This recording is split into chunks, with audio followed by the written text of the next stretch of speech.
Hello everyone, I'm still banging on about inspiration. I get a lot of ideas from books. In fact, the house is full of books. I just can't stop buying them, which makes me a bibliophile or a raving nutcase, depending on how you look at it.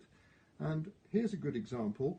This is an early edition of the Jungle book by Rudyard Kipling, 1903, and it's illustrated by Edward Detmold. You can see I was lucky enough to get a print of this particular illustration of the Banderlogs.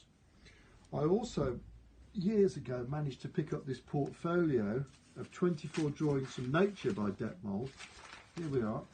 This one's a lobster. My rabbit Chippy also discovered this portfolio, and you can see I managed to stop him just before he got to the image.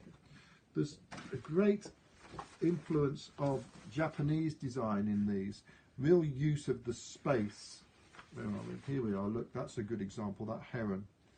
This period became known as the golden age of book illustration because it was the first time that full colour lithography was available to the masses. So the great illustrators of this period are Aubrey Beardsley, Arthur Rackham, Edmund Dulac, Kai Nielsen, and my favourite, the Detmold brothers. Now, let's have a look. Here we are. This book was dedicated and presented to R.M. Lester, and it was his French prize in 1908.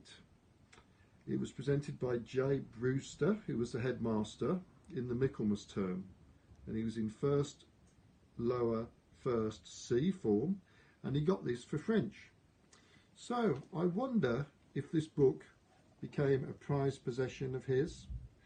I also wonder if a few years later, it's very probable that he was fighting in the First World War, and 100 years later the book has survived, but I wonder if he did.